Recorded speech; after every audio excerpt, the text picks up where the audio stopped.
Yeah, so I'm back. I I survived. wanted to give you I more, but survived. yay, survived going down the sky. Oh, that's Oh, that's the that's the easy part.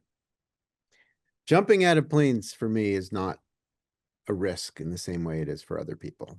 That's normal. Now landing right next to a minefield as I did all week, that's new. It's not like I was going to accidentally land there. It would be highly improbable. yeah.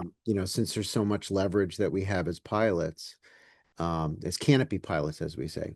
But yeah, I was on the border of Jordan, which Hmm. isn't exactly an amicable relationship. They sort of they've been sort of keeping to their own for a while on that border, but yeah, it's loaded with mines. It still is going to take time. Old habits die hard, but there's huge movement in the right direction. Yeah, Yeah. I drove right past the hotel where Jared Kushner and Rubio were staying. They're like I wanted to like go and see if I could connect with them.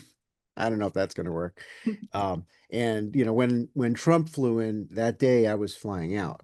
And Oh, we sort of crossed paths, but yeah, there was other people, on the ground doing the work, and I was underground doing the work.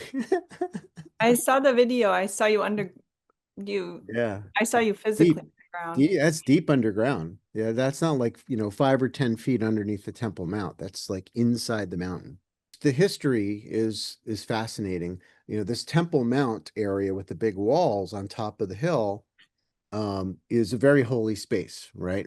So Hmm. there's this um, a giant rock that the Muslims built a big dome over it in the middle, inside the temple, in the old temple. It's been there a long time.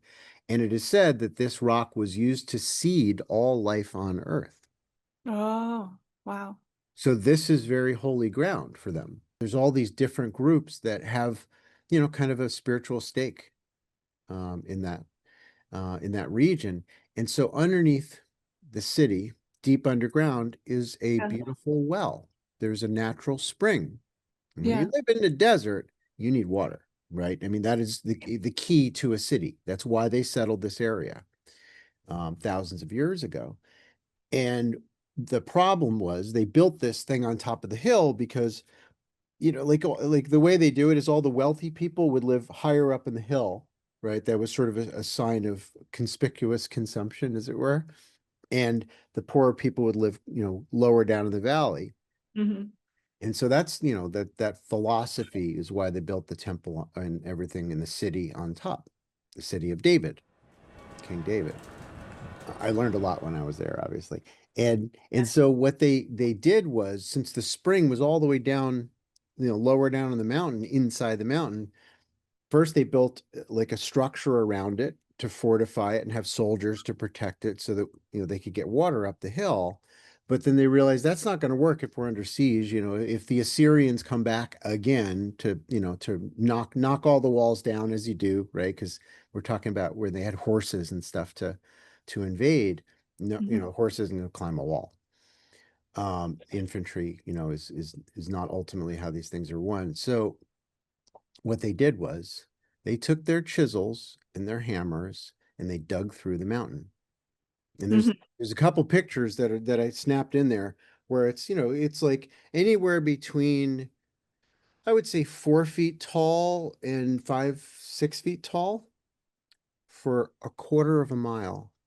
This tunnel that takes the water from the spring and brings it out closer to the city where it would be, accessible through tunnels.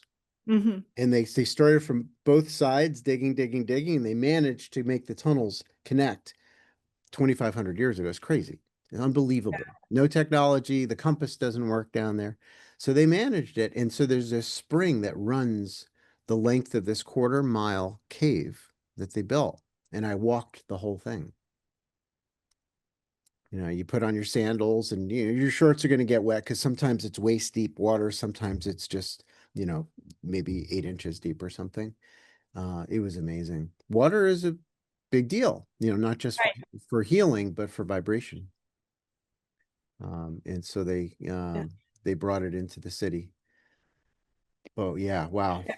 It's kind Wow. of like walking through history. It's Oh, like very much. Yeah, you feel a part of it. You a, feel, it's a not part just of it's not in a book, you the know. yeah. You're walking, you're seeing all these things and these people that are still living in very, similar ways in congruence with their ancestors. Mm-hmm. In a lot of ways. I mean, we're talking, thousands of years later, they're doing the same thing. They're saying the same prayers, singing the same songs. Mm-hmm. That's amazing, right? Because here we're like, 2 days later, and all of a sudden the memes on the internet change, and we have a totally different culture.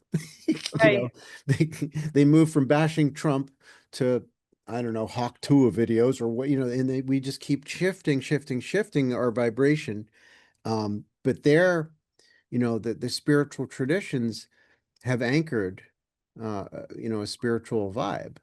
And when you walk through the city of Jerusalem, they call the old city, you can really feel it.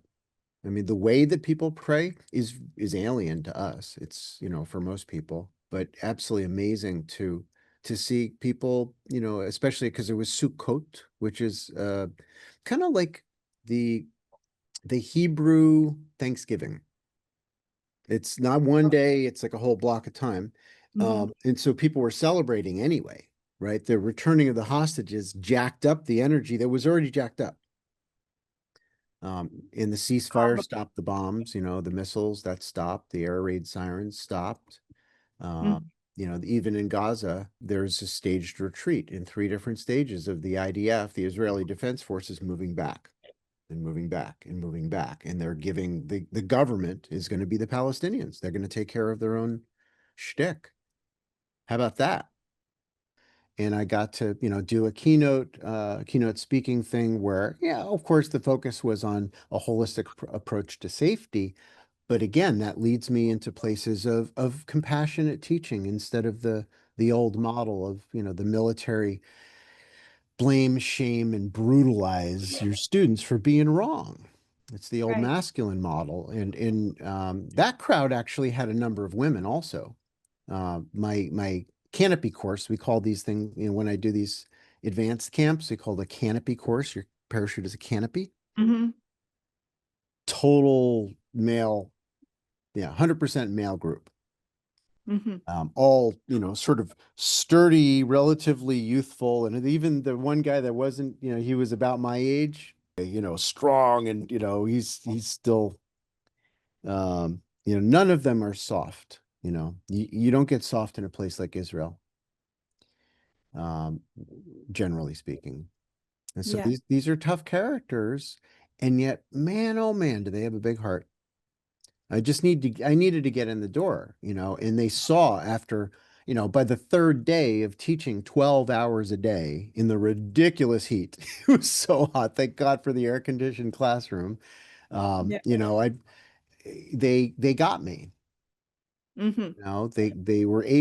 I was able to unfold a larger message as that trust was built, but not at first. At first we Yeah. talked about, physics. The kind of wall like came down a little bit, and then you Yeah. felt um the love from coming Oh, very back much so. through from them to you and Very much them. so. Yeah. Very, very strong. And they listened. When I would start teaching wherever I was, maybe there's somebody's packing a parachute and I get down on my knees and look at the details. And I did a lot of repairs and stuff on their parachutes. I do that. Oh, Um, and they would just sort of, the group would kind of follow me around and I would just give and give and give. I say when I'm teaching, I'm like the mother dog. I lay on my back and I let the puppies take what they need the whole time. It's a beautiful life when I'm doing that. Yeah, it feels like service service to help them with their with their everything. yeah, like their emotion stuff, their Yep. project of skydiving. Um, Yeah. Yeah. And because they knew, I mean, a lot of these people had already seen my YouTube videos, many of them yeah. for many years. They knew me, and I share a lot of myself on YouTube, Mhm. in my 900 YouTube videos. Yeah. Um, and so they could tell, it's very obvious that I'm a peace and love hippie. Yeah. and they were glad to have one. You know, it's just such a tough environment, especially 2 years of war, but it's not just 2 years of war, right? It's thousands of years of war. They needed somebody to say a number of these ideas, and each time I go back, I'm going to share more. I chose not to be afraid of telling, speaking my truth because I know that it's a loving truth. And it kept me safe. I walked in a lot of interesting places, and there's a few times where my naivete showed up, and I had people saying, "No, no, no, it doesn't work like that. Not here. Don't, not right now. Mhm. That won't be well received. That hug that you want to give that guy whose cousin was just killed, like right there, like literally right there on the highway. I was there, right? And there's traffic jam, and I wanted to give him a hug, but I didn't understand what he was saying. He was talking to my driver. Oh, Um, and I was like, oh man, if I had known that he was going through, because his eyes were bloodshot and you could see this poor guy he was suffering. And I said I would have just jumped out of the car and given him a hug. And he said, no, that would not have been very well received. right. And then a few minutes later, I saw him, a little bit further up on the highway, and there's this big street brawl on the highway, and he was at the center of it. But it did take a little getting used to. One of the first things that one of my students said to me when I arrived and started teaching is, Brian, you want a gun? Like, Oh, no, I'm good. I've got a different kind of protection.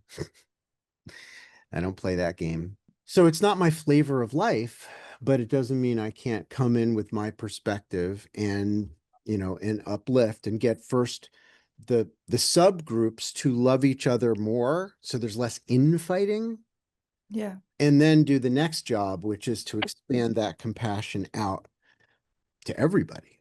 Everybody, no exceptions at all. They're not all ready for that. I'm I'm doing the work. Wars are not ended with more guns and violence. That's not how that goes. It's ended with peacemakers, emissaries. Right. And so I just do my job. Right. I haven't really been following that, the news in that part of the world. It's probably a good thing because it's not Yeah. here and now for you. It But was for me because I had to go. yeah. But for somebody that's living in Vermont, the land flowing with milk and honey, as the Israelis say, Yeah. you do you, and that's and you're raising the vibration by being high vibe where you are because it's non-local. It's not specific to a location when somebody's emanating a Right. love vibe. And Yeah. if everybody just stares at the most horrible things in the world and just brings their vibration into that in compassion, then that open-hearted approach lowers the vibe. We need people on the bottom pulling that up, but we also need people that are still in the garden. You know what I mean? Like the Garden of Eden, still there, still celebrating. Because what are we fighting for if nobody's there? Right. Like if somebody's not watching the news, but they love to swim in the special river and they're off there swimming and enjoying themselves, it helps everybody in Yep. different ways. Hey, every time you cannonball into Lake Champlain, there's an emanation that's non-local that the Yeah. people in Israel, whether they know it or not, the average vibe of the world, Schumann resonance or whatever you want to call these things, it's shifted. You're moving the needle. Hmm. All joy counts. I really believe that. Kind of like when you do the videos, in nature and Mm. notice um Yeah, the different, subtleties.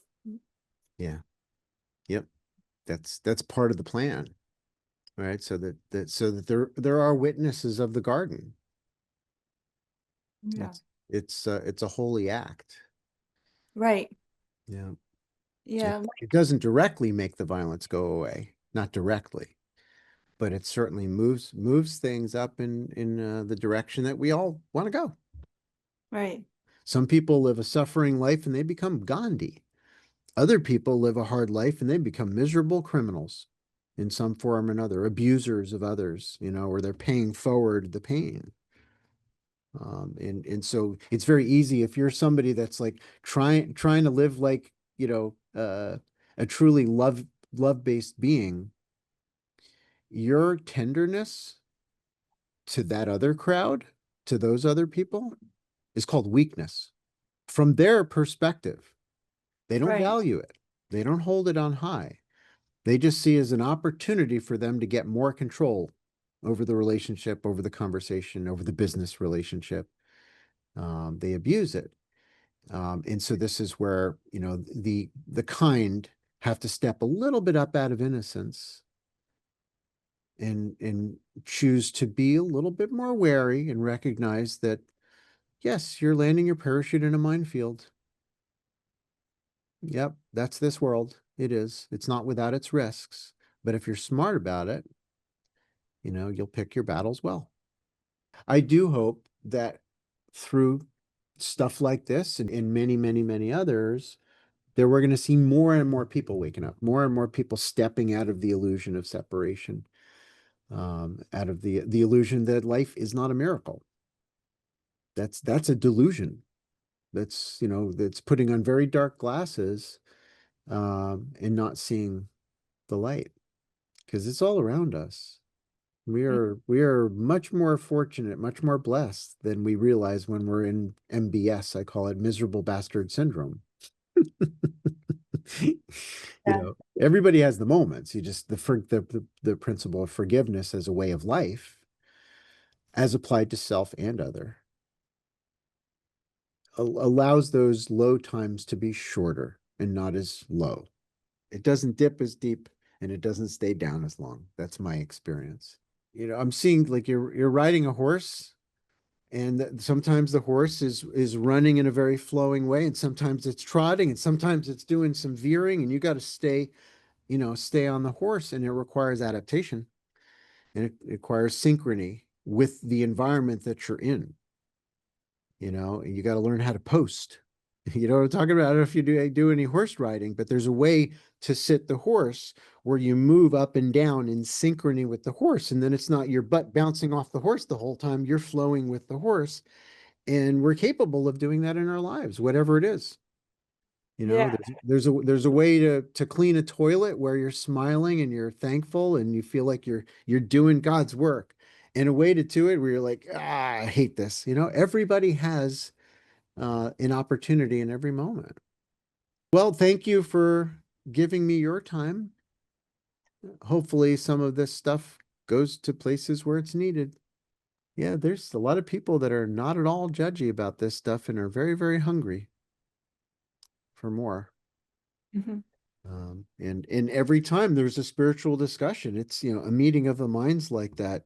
It's taking thought to a place it's never been before. Some of it is kind of going over some principles that need to be repeated again and again because the messy monkeys are slow to learn sometimes. That's what I call the humans. And others are, Kind of repeat stuff to just yeah. take. So some of it is, but some of these discussions, there's thoughts and words that have never been said ever in the history of time. That's the beauty of conversation. That's why meditating in a cave will only get you so far. It's a sacred thing to have a conversation. We have a unique perspective, and there's a synergy between the two souls that the fire gets brighter.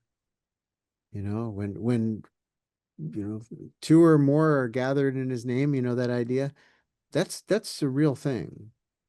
That there's something about a conversation that is it's more. We become more in the we-ness of the experience. Yeah, it's a beautiful thing. It's what we're here for. I don't think we're here to kill our egos living in a cave in Tibet and become a pure crystal alone. I don't think that's the only thing we're here to do. I think that's part of the process. But what if you had lots of other crystals that were clear, that knew how to empty, coming together to dream up the new earth together. Mhm. That's what we're here for, to improve the quality of life on this rock. This living rock is changing as a result of our consciousness being here, and we're building structures, societal structures and physical structures in inspired conversation.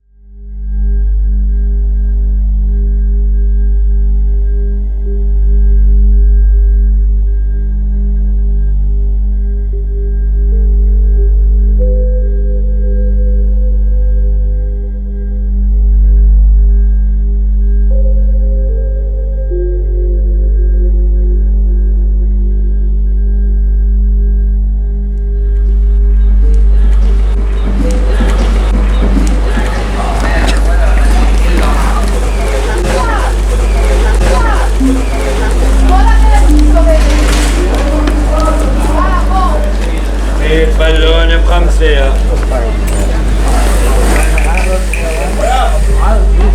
يلا يا عمرو.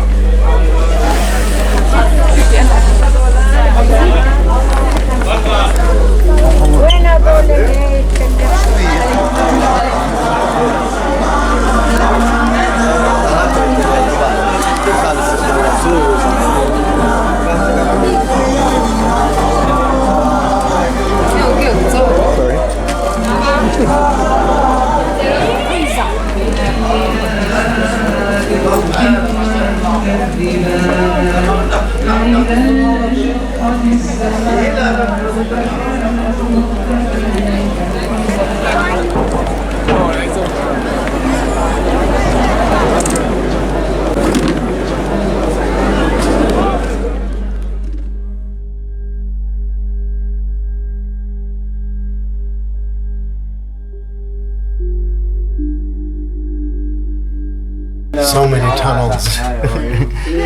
So many tunnels underneath the city of Jerusalem.